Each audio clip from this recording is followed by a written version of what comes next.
Our team is presenting on the pro-Keystone pipeline from the Canadian economic point of view. This presentation will be presented by Dawson, Brandy, Braydon, Caiden, and Nick. So today we'll be introducing our topic and how it relates to macroeconomics. Our topic is why is the Keystone pipeline good for the province of Alberta and Canada? After discussing why the Keystone is good for Canada and how it relates to macroeconomics, we will explain the recommendations and how we came up with them. So why would building a pipeline to the United States be good for Canada? Well, Canada doesn't actually refine its crude oil to be used in the country. We ship it off to other nations and buy it back. The pipeline would allow Canada to easily refine its oil for a cheaper price overall, reducing prices in the nation. So to talk about the different phases with the pipeline, phase 1 is in 2010, and it would go from Hardisty, Alberta into Manitoba, close to Winnipeg, and stretch south to Steele City, Nebraska, then east to Ponoka, Illinois. Phase 2 in 2011 adds a branch from Steele City to Cushing, Oklahoma. Phase 3A in 2012 would add a branch from Cushing to Port Arthur in Texas, allowing us to export the oil.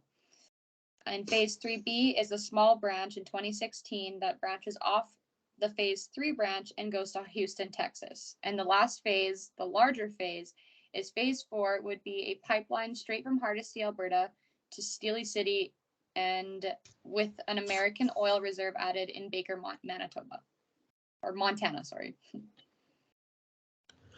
The economic problem. The Keystone pipeline is an example of macroeconomics and the basic factors of production. The economy is affected through comparative advantage, opportunity cost, macroeconomics, and growth. Macroeconomics looks at how businesses are performing, money supply, unemployment rate, money growth, and much more, while it also affects the price of resources, interest rates, investment decisions, import and export trade, as well as how much money companies need to earn. Macroeconomics is where you look at the big picture and everything that is going on in our economy, and this is why the Keystone pipeline matters. There are 7 macroeconomic goals, being improved standard of living, economic growth, full employment, stable prices, viable balance of international trade, equitable distribution of income, and a manageable government debt deficit, which will all benefit from the Keystone pipeline. It will create jobs for many people in Canada and is expected to generate $1.6 billion in earnings in just Canada alone. Canada's efficiency, which is related to the division of labor and maximizing output, would also be positively affected by the Keystone pipeline by creating improved output and higher income equality, which would lead to greater purchasing power and an improved standard of living. Also, better purchasing power would lead to increased production, which would ultimately lead to lower unemployment. Chapter 1 also covers production possibility and opportunity cost. Every time there's a choice about how to allocate resources for production based on the situation, you have an opportunity cost, which would be deciding if the pipeline is worth it and looking at the resources that will go into it as well as the trade-offs. Finally, trade between Canada and the United States would be much more efficient, safe, and accessible. GDP and economic growth. There are many reasons why Canadians are in support of the Keystone pipeline, with the first one being that there's a need for economic growth and increased energy production. The Keystone pipeline will have a huge impact on our country's growth because by increasing income equality, promoting specialization of labor, and enhancing economic growth, it will allow Canada to specialize in areas where they have a competitive advantage, which is called relative advantage. This means that they will be better able to produce goods and services at a lower cost than other countries, and therefore creating a competitive advantage. The Keystone pipeline would increase trade between Canada and the United States, which would also lead to increased specialization and having advantageous position when it comes to global trade, as well as having increased exports, which would allow for another opportunity for economic growth. According to Keystone XL, the project will contribute approximately $2.4 billion to Canada's GDP. It also already generated over $81 million in property tax revenue, helping build schools, hospitals, roads, and much more. Along with that, Keystone XL would generate more than $7 million in property taxes in the first year of operation alone. Overall, the Keystone pipeline is going to help Canada through creating jobs and a better standard of living while also boosting the economy and increasing our exports. So for international trade and how it benefits Canada, the Keystone Pipeline. So Canada currently sells 98% of its oil reserves to the United States alone right now. And if the Keystone Pipeline doesn't go in, it forces Canada to look to other markets such as China and India, which will be more expensive to sell to, leading to higher costing exports, which will bring down the GDP and everything altogether.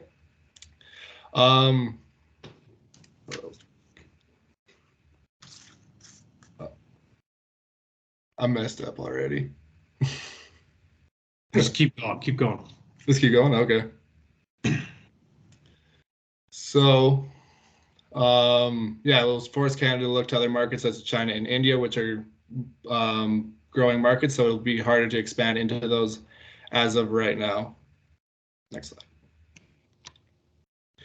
Exchange rates. So with the Keystone Pipeline with peaking optimism in 2014, it did cause the Canadian dollar to rise by 0.58 cents, which does show that it does have an effect on the current exchange rates and will lead to the Canadian dollar value going up, which will hurt our exports to other Canadian goods and services, as they will be more expensive and not as affordable for other countries to purchase. This will also bring in a surplus in the balance of payments on the Canadian side, which will allow Canada to purchase more American assets. All right. Inflation and unemployment play a critical role in understanding the principles of macroeconomics. The unemployment rate is the number of people over the age of 15 years and older who are actively searching for employment but are not currently employed. The inflation rate is the constant increase in the rise of prices based on the economy. Participation rate is the percentage of those who are of working age in the labor force. Next slide. All right, the Keystone Pipeline will lower Alberta's unemployment rate significantly for a period of time, as it would provide thousands of temporary jobs. Roughly 16,000 jobs would have been added to the Alberta and Saskatchewan economy if the Keystone Pipeline XL would have gone through. With the completion of the Keystone Pipeline, fuel prices across North America would see decreased inflation rates. There's about 6,000 different everyday products that can be made from a barrel of oil. It's expected these products would also see decreased rates of inflation.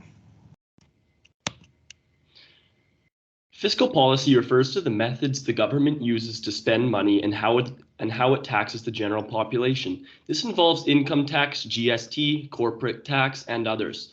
Some of the government spending involves projects such as a pipeline, income distribution, and paying debt to other nations.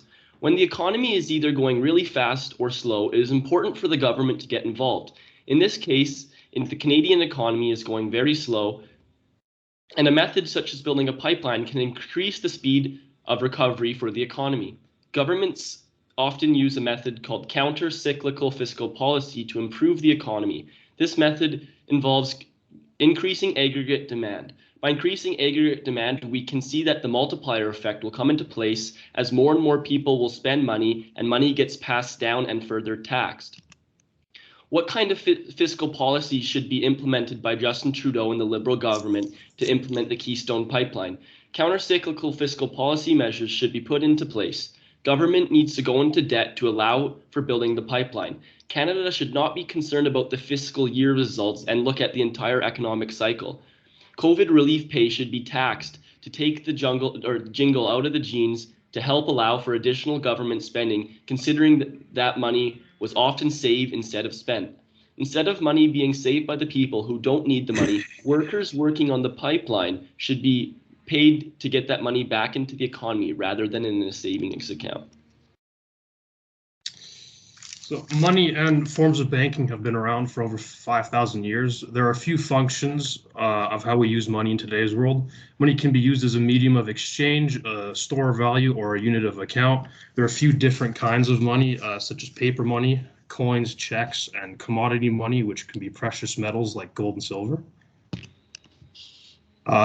If completed, the Keystone XL pipeline would have added $2.4 billion to Canada's GDP and roughly an estimated $30 billion in tax and royalty revenue.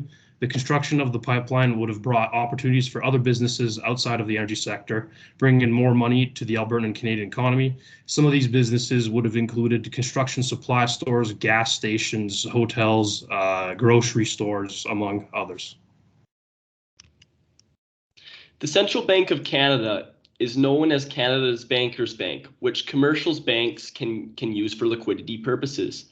Monetary policy can be put into place to either expand the money supply or contract the money supply.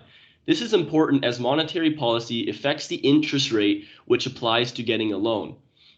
If there is more money in the money supply from the Central Bank of Canada buying treasury bonds, loan interest rates will be lower, causing loans to be more accessible for everybody. Less money in the money supply causes interest rates to go up as there is less people taking out loans and less investment activity. What type of monetary policy would be put into play if the Keystone pipeline was built in Canada? Canada would want to increase the money supply by buying treasury bonds, therefore increasing the money supply for commercial banks. This in turn causes lower interest rates for the Canadian government. The Central Bank of Canada would decrease the discount rate commercial banks use to take loans. Doing so gives commercial banks more incentive to take out loans such as a pipeline to maintain profitability. In terms of aggregated demand and supply, the Yellowstone pipeline would lower price level due to it producing more of a vital resource. With the fall of the price level, consumers have more money to spend on consumer goods and services, which in turn increases Canada's real GDP. With consumers having more money in the banks due to the drop in price level, interest rates would drop, encouraging consumers to make larger purchases and using bank loans. Price level falls, less aggregated quantity supplied, and more aggregated quantity demanded. For example, consumers will go on more road trips and drive more due to low gas prices and therefore spending more money on consumer goods along the way. In aggregated expenditure, due to the increase in a vital resource, the aggregated expenditure would drop. It would be less expensive to produce goods and the cost of production would decrease. The decrease in aggregated expenditure means the decrease in the sum of all expenditures undertaken in the economy. We recommend that the government enters a cyclical deficit because of the COVID payments that were received to the people. Tax revenues drop significantly and government needs to get these back in order to increase government spending. In addition, Canada should start refining a portion of its oil rather than exporting just pure crude oil. Also, Canadians should invest in Canadian energy, as the pipeline could cause significant boosts to the Canadian economy, as well as construction of the Keystone pipeline would benefit local Canadian communities with business opportunities such as hotels, gas stations, and more. That's our presentation on the Canadian Keystone pipeline. Thanks for listening.